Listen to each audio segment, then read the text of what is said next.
বন্ধুসকল নমস্কাৰ, স্বাগতম জনাইছোঁ মোৰ ইউটিউব চেনেললৈ। আৰু আপুনি যদিহে নতুনকৈ আহিছে তেতিয়াহ'লে মোৰ চেনেলটো ছাবস্ক্ৰাইব কৰি ৰাখিব। আৰু মই ক'ব খুজিছোঁ যে আপুনি যদিহে প্ৰকৃত ভাৰতীয় মানুহ হয় তেতিয়াহ'লে আপুনি বাইকখন স্পীড ব্ৰেকাৰৰ পৰাই নিশ্চয় নিনিয়ে, কিয়নো প্ৰকৃত ভাৰতীয় মানুহে স্পীড ব্ৰেকাৰৰ ছাইডেদিহে গাড়ীখন দিব, আৰু সেইজন হৈছে প্ৰকৃত ভাৰতীয় মানুহ। আৰু এটা কথা কওঁ ইয়াৰ মাজতে, চৰকাৰেনো কি বালৰ নিয়মবোৰ বনাই ফুৰিছে যে মধ্যাহ্ন ভোজনটো ঠিকেই চলি আছিলে আজি অত দিনৰ পৰা, যে গাঁৱৰ মহিলা দুখীয়া মানুহ এজনীয়ে মাহেকত খুব বেছি 1200 বা 1000 টকাত বিনিময়ত মধ্যাহ্ন ভোজনটো খুব ধুনীয়াকৈ চলাই নি আছে। কিন্তু এতিয়া বৰ্তমান চৰকাৰে কৰিছে কি, NGO নে কি আকৌ সেইটো খানা বনাইছে কিন্তু সন্তুষ্টি কৰিব পৰা নাই। আৰু বৰ্তমান জানিব পাৰিছোঁ যে কিছুমান চেনেলত দেখিছোঁ আমি বহুতখিনি খাদ্য খাই ল'ৰা ছোৱালীয়ে খুব বেমাৰ আজাৰ হৈছে। আৰু ফটোত পাইছোঁ আমি যে দাইল আৰু ভাত কেনেধৰণৰ আহিছে ক'ব নালাগে। আৰু কিন্তু গাঁৱলীয়া মহিলাসকলে 1000 বা 1200 টকাত যি খাটনি কৰিছিলে তাত সিহঁতে কি ধুনীয়া খুৱাইছিলে, আৰু আজিলৈকে কোনেও কমপ্লেইনেই কৰা নাছিলে। কিন্তু দুখীয়া ৰাইজক আপোনাৰ চৰকাৰখনে বুলি নহয়, যোনখন চৰকাৰেই নহওক, যেতিয়াই নহওক, দুখীয়া ৰাইজক চাকৰি এটা দিবলৈতো টান পায়েই। আৰু দুখীয়া মানুহে কথাটো হ'ল কি, দেলালি ধৰি আপোনাৰ পইচা দি চাকৰিটো ল'ব নোৱাৰে। আৰু এতিয়াও কি হ'ল, সেই দুখীয়া ৰাইজকে আকৌ গাঁৱৰ যি দুই এজনী মানুহ আছিলে 1000-1200 টকাত খাটি আছিলে মাহেকত, আৰু তাকো 1000-1200 টকা মাহেকত পায় যদিও ৰেগুলাৰ নহয়, 6 মাহ 7 মাহ এনেকৈ পায়, মই নিজে দেখিছোঁ। কিন্তু সেয়াও হিংসা লাগিছে চৰকাৰখনৰ। আৰু মই ক'ব খুজিছোঁ যে, আৰু এটা কথা কওঁ, আৰু এতিয়া বন্ধন গোট, ছেটিংছ গোট, কি আল বাল গোট কোনো ঠিক নাই। আৰু মানুহখিনিও কি হ'ল, গোটৰ ওপৰত ইটোৰ ওপৰত সিটো লোন লৈয়ে আছে। আৰু এতিয়া কথাটো হ'ল কি, যে কোনোবা দল সংগঠনৰ ওচৰতনিত পইচাটো লৈ ঘূৰাবলৈ নেপাম বুলি ভাবি সেই গোটৰ ওচৰতনিত মানুহখিনিয়ে উঠি পৰি লাগিছে। কিন্তু পিছৰ পৰ্যায়টো গম পোৱা নাই মানুহবোৰে, যে দল সংগঠনবোৰে কিহৰ কাৰণে লাগিছে মই নাজানো। মূল কথাটো মই এতিয়া নিজে ভাবিছোঁ যে মূল বিষয়টো ইছ্যুটো বনাইছে দল সংগঠনসমূহে, যে সুদটো, লোনৰ যিটো আমি সুদ ঘূৰাবলগীয়া হয় লোৱাৰ পিছত, সেইটোহে ইছ্যু লৈ আচলতে সিহঁতে চাগে নামিছে, মই ভাবিছোঁ। কিন্তু সেইটো ইছ্যু লৈ কি হৈছে, যে গাঁৱৰ ৰাইজে যিসকলে ঘূৰাব নোৱাৰিছে, এসোপামান গোটৰ পইচা লৈ ইটোৰ পৰা লৈছে, সিটোৰ পৰা লৈছে, সিটোৰ পৰা লৈছে। আৰু সমস্যাটো হ'বই না তেনেকুৱা হ'লে আপুনি এটা বা দুটা গোটৰ লগ যিখিনি আপোনাৰ সামৰ্থ্য হয় ঘূৰাব পাৰে আপুনি, তেতিয়াতো আপোনাৰ সেইখিনি সমস্যা নহয়। আপুনি 4-5টা গোটৰ পৰা পইচা লৈ এতিয়া আপুনি সেইখিনি ইছ্যু বনালে নহ'ব, যে আমি পইচা নিদিওঁ গোটৰ পৰা সুদটো বেছি হৈছে। আৰে এইটো ইছ্যু কৰিলেতো নহ'ব। আপুনি পইচা লৈছে যেতিয়া ঘূৰাবই লাগিব, আৰু পিছৰ পৰ্যায়টো হ'লেও চাব লাগিব। আপুনি কি হ'ল, আজি গাঁৱৰ কোনোবা মানুহ ঘৰে বিপদত পৰিছে, আজি কাৰোবাক খোজকচোন বাৰু পইচা 1000 এটা দিব, যদি ঘটিটো নিদিয়ে। এতিয়া কি হ'ল, বন্ধন গোট বা আৰোহণ গোট এইবোৰে যদিও সুদটো বেছি লৈছে, কিন্তু হ'লেও মানুহক সহায় এটা পাইছে। আৰু যিসকলে সঠিক পথত বা সঠিক কৰ্মত লগাইছে, তেওঁলোকে আজি এইটো সমস্যাৰ সন্মুখীন হ'বলগীয়া হোৱা নাই। আৰু সেই মানুহজনে, যিজনে বন্ধন বা আৰোহণ এইবোৰ গোটৰ পৰা পইচা লৈছে, সেই মানুহজনক মই কৈছোঁ, মই পূৰা বুকু ডাঠি কৈছোঁ, কাৰণ মই এইবোৰ প্ৰমাণ পাই থৈছোঁ। আপুনি চৰকাৰী বেংকত যাওকচোন লোন এটা ল'বলৈ কাৰণে, আপোনাক চুলি পকাই পঠিয়াব।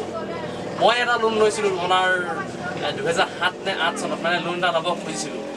যেতিয়া মই সম্পূৰ্ণ এবছৰ ঘূৰিছোঁ, মই প্ৰথম যেতিয়া ডকুমেণ্টবোৰ ছাবমিট কৰিছোঁ, ডকুমেণ্টবোৰ ছাবমিট কৰোঁতে এজনে মোক কৈছে যে যিজন থাকে বেংকত, কি হয় নাম, কোনটো পদৰ কি হয় নাজানো মই, তাত আচলতে চব কাগজ পত্ৰ সেইজনকে জমা দিবলগীয়া হয় মানুহে। আৰু মই তেতিয়া তাত যেতিয়া কৈছিলোঁ, মোক যে এইখন কাগজ দিয়া বোলে মাত্ৰ 30,000 টকাৰ কাৰণে, মোক ক'লে যে এইখন কাগজ দিয়ে, এইখন কাগজ দিয়া। মই সপ্তাহটোৰ পিছত গৈ এইখন কাগজ দিয়ে আছোঁ। কিন্তু যেতিয়া এবছৰ সম্পূৰ্ণ হ'লগৈ, তেতিয়া এবছৰ সম্পূৰ্ণ হোৱাৰ পিছত আকৌ মই যেতিয়া গৈ সুধিছোঁ যে মোৰ লোনটো ইমান দিন লাগিছে, কি হ'ল, মোক দিব লাগেতো লোনটো, চব কাগজটো মই দি আছোঁ। তেতিয়া কৈছে যে তোমাৰ এইখন কাগজ ইমান দিন এইখন ভেলিডিটি হ'ল। আৰে আপুনি নিজে নচোৱাই থাকিলে আপোনাৰ আজি এবছৰ হৈ গ'ল মোৰ নচোৱাই, তেতিয়াহ'লে সেই এবছৰৰ ভিতৰত সেইখন কাগজৰ ভেলিডিটিটো নাইকিয়া হ'বই।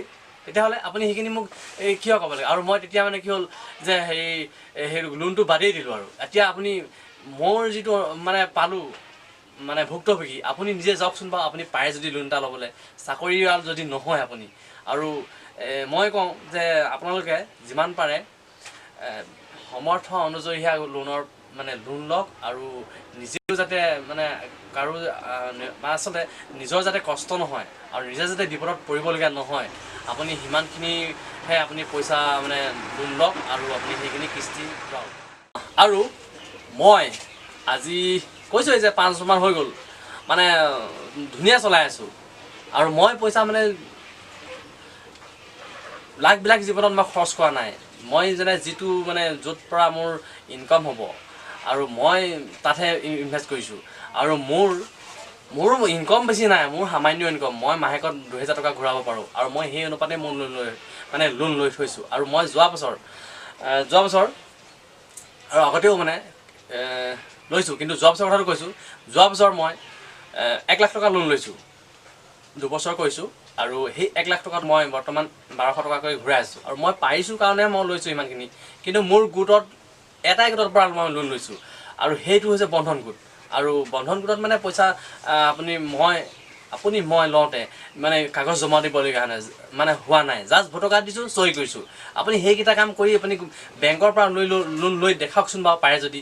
গতিকে আপোনালোকে বিপথে পৰিচালিত নহ'ব, আপোনালোকে যিমান পাৰে লোনৰ কিস্তিবোৰ ঘূৰাওক আৰু আপোনালোকে নেভাবিব যে আপুনি লোনটো লোৱাৰ পিছত কোনোবাই উচতাই দিয়াৰ পিছত সকলোৱে নিদিওঁ ক'লেও আপুনি এটা সময়ত পইচাখিনি দিব লাগিব। মানে কি হ'ল আপোনাৰ হয়তো লোনৰ যিটো সুতৰ হাৰ হয়তো পিছত মানে যিখিনি আপোনাৰ বাঢ়িব সেইখিনি চাগে ঘূৰাই দিব পাৰে, কিন্তু বৰ্তমান যিখিনি চলি আছে তেনেদৰে চলি যাব। আৰু শেষত আপোনাৰ যেতিয়া লোন শেষ হ'ব, পিছত যেতিয়া আপুনি ল'ব বিচাৰিব, আপোনাৰ এইখিনি ৰেকৰ্ড থাকিলেতো আপোনাক লোন নিদিব। গতিকে আপোনালোকে নিজেই ক্লিয়াৰ হওক আৰু আপোনালোকে পইচাখিনি দি লৈ মানে নিজৰ কাম দায়িত্বখিনি শেষ কৰক। আৰু আপোনাৰ যিটো লাভ থাকিব সেইটোতো এনেও আপোনালোকে পাবই, বেংকে আপোনাক দিব, কেতিয়াও নঠগে। আৰু মোৰো তেনেকুৱা হৈছে, মই পাইছোঁ কিন্তু। আৰু এতিয়াৰ কথাটো মই নাজানো, কিন্তু হ'লেও মই যেনেকৈ লৈছোঁ আৰু মোৰ ঘূৰোৱাটো তেনেকুৱা দায়িত্ব। বাকী মই একো নকওঁ, কাৰো ওচৰতে দিন মই নাযাওঁ। আৰু এইটো হৈছে ধাৰ, আৰু বেংকৰ ধাৰ আপোনালোকে হয়তো নাজানে। যিজনে বেংকৰ ধাৰ লৈ নুঘূৰাই তেওঁ মানে নুঘূৰাই আচলতে পিছৰ পৰ্যায়টো তাৰ অৱস্থা কেনেকুৱা হৈছে, যিজনৰ মানে হৈছে তেওঁহে বুজিব। গতিকে নোহোৱাসকলে নুবুজে। মই এতিয়াও কৈছোঁ যে কাৰো ওচৰত নাযাব, আপোনালোকে পইচাখিনি ঘূৰাই আদায় কৰক। আৰু বিপদৰ সময়ত আপোনাৰ সেই বন্ধন গোটটোৰ পৰাই আপুনি ল'ৰা ছোৱালী পঢ়োৱাৰ ক্ষেত্ৰত বা ল'ৰা ছোৱালী বিয়া দিয়াৰ ক্ষেত্ৰত আপোনাৰ কিমান ধৰণৰ এতিয়া চাওক তেনেকুৱাখিনি কিমান মানুহে ভাল কাম কৰি গৈছে। আৰু সেই ভাল কামখিনি কৰাৰ পিছত কাৰোবাৰ যদি পইচা দিবলৈ আফচোচ লাগে কাৰোবাৰ ওচৰতনিত, তেতিয়াহ'লে এইটোতো কেতিয়াও যুক্তি নহয়। গতিকে মই ভাবিছোঁ আৰু মই কৈছোঁ যে আপোনালোকেও যে গোটৰ পইচা এটা লৈ ভাল কামতে খটাইছে, বেয়া কামত খটাইছে বুলি মই নকওঁ, কিন্তু যাৰ যিমান সামৰ্থ্য সেইটো লওক আৰু পইচাখিনি ঘূৰাওক। আপোনালোকে আজে বাজে বুলি নকওঁ, 4-5টা বেংকৰ পৰা গোটৰ লোন নল'ব, মানে এটাৰ পৰাই লওক, বেছিকৈ লওক। আৰু মই দেখোঁ যে কিছুমান মহিলাই মানে 4-5টা লোন মানে এটা বেংকৰে হওক মানে 4-5জনী নামত অকলে লৈ থাকে। আৰু সেইখিনিতো ক'লেতো সমস্যা হ'বই না।